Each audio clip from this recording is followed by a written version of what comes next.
आज की डरावनी कहानी हॉरर फैंस के लिए बहुत इंटरेस्टिंग होने वाली है, क्योंकि आज की कहानी इस दुनिया के सबसे बड़े मेले महाकुंभ की कहानी है। ये कहानी है एक 19 साल के लड़के की जो 2025 में पहली बार अपने माँ बाप और भाई के साथ महाकुंभ के मेले में प्रयागराज गया था। अगर आप लोगों को नहीं पता तो मैं बता दूं कि महाकुंभ का मेला बहुत ही पवित्र मेला माना जाता है, और क्योंकि 2025 का महाकुंभ मेला 144 सालों के बाद आया था, तो ये इस दुनिया के सारे तीर्थ स्थानों से भी ज्यादा वैल्यूएबल बन जाता है। लेकिन महाकुंभ में जिस तरीके से बहुत सारे देवताओं का रोल रहा है, उसी तरीके से कई सारे असुरों और राक्षसों का भी रोल रहा है, जिनका रोल इस स्टोरी में भी है।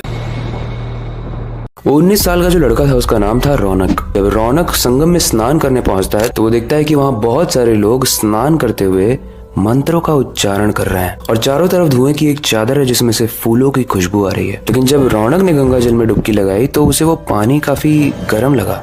ये बात जब उसने अपने बड़े भाई को बताई तो उसके भाई ने उसे अनसुना कर दिया। अब कहानी में एक ट्विस्ट आने वाला है, इसलिए ध्यान से सुनना।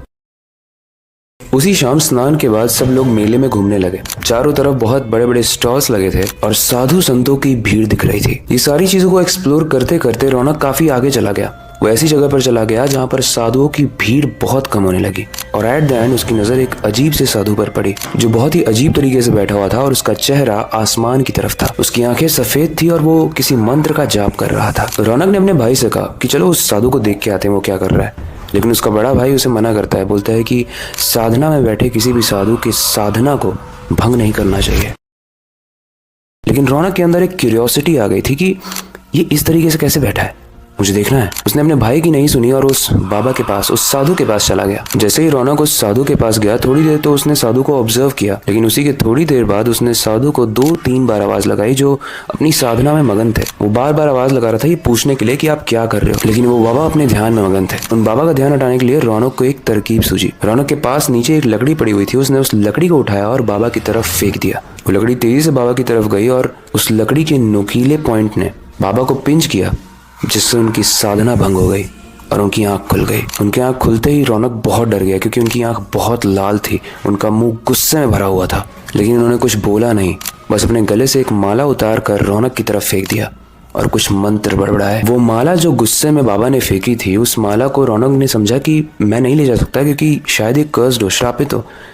तो रौनक ने उसे तोड़कर रास्ते में ही फेंक दिया और वो डर के वहां से भाग गया। वो पूरे रास्ते सोच रहा था कि शायद उन्होंने मुझे कोई श्राप दे दिया है, मैं तो बस उनसे पूछना चाह रहा था कि आप क्या किस चीज की आराधना कर रहे हो। अब उस माला को फेंकने के बाद रौनक चुपचाप अपने घर में चला गया। लेकिन उस रात जैसे ही वो सोचता है, उसे कुछ डरावने से सपने आते हैं, बहुत डरावने से सपने, जैसे वो लेटा है लेकिन उसके मांस को जिंदा कोई खा रहा है। उसके बाद उसने एक दूसरा सपना देखा कि एक बहुत बड़े से जंगल में आग लग चुकी है, लेकिन उस जंगल के चारों तरफ से बस एक आवाज आ रही है, रौनक रौनक रौनक। सपने के अंदर वो जंगल में खड़ा था, और जब तक वो रजिस्टर करता किसी भी चीज को, एक काला सा साया आकर उसके चेस्ट में समा जाता है। रौनक तेजी से चिल्लाता है और उसकी नींद टूट जाती है। ये तो गाइस पहला दिन था, लेकिन उस दिन के बाद से सिर्फ रौनक ही नहीं, उसकी फैमिली के साथ ही बहुत अजीब और डरावने इंसिडेंट्स होने लगे। जैसे उसकी पापा की एक शॉप थी जहाँ पर आग लग गई, उसके बड़े भाई की जॉब चली गई, उसकी मम्मी बहुत बीमार रहने लगी। अब रौनक को समझ नहीं आ रहा था कि ये सब उसके साथ क्या हो रहा है। लेकिन तभी एक दिन जब वो अपने रूम की अलमारी में सफाई कर रहा था, तो उसे वापस से वही माला मिली, वही माला जो महाकुंभ के मेले में एक बाबा ने गुस्से में उसके गले में फेंका था। रौनक को ये समझ में आ गया कि हर फसाद की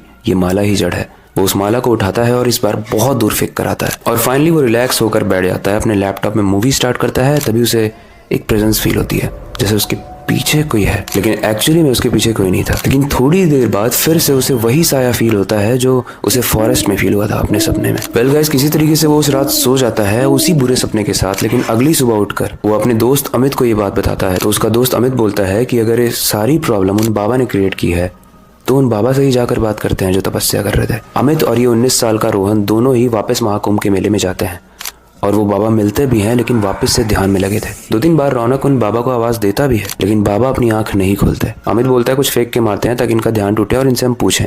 रौनक बोलता है यही गलती तो मैंने शुरू में की थी, ये मैं दोबारा नहीं कर सकता। आवाज देकर जब वो दोनों ही थक जाते हैं तो वो वापस अपने घर चले जाते हैं। लेकिन जैसे ही रौनक घर पहुंचता है, वो देखता है कि शॉप पूरे तरीके से सही है, उसके भाई की जॉब लग चुकी है, उसकी मम्मी ठीक है, और घर में लगभग सब कुछ ठीक हो चुका है। अब अमित उससे ये सवाल पूछता है कि कहीं तो झूठ तो नहीं बोल रहा था।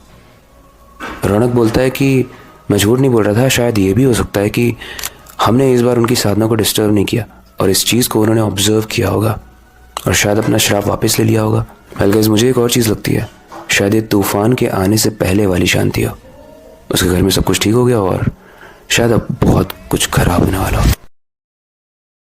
वेल, आपको क्या लगता है, इससे रिलेटेड कोई फीडबैक हो या फिर आपके पास कोई दूसरा इंटरप्रिटेशन हो इस वीडियो के एंडिंग का, तो आप कमेंट सेक्शन में जरूर बताना।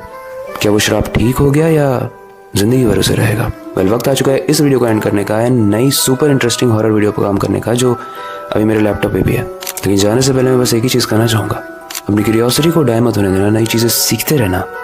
अपने बेड के नीचे और खिड़की के बाहर जरूर देख लेना।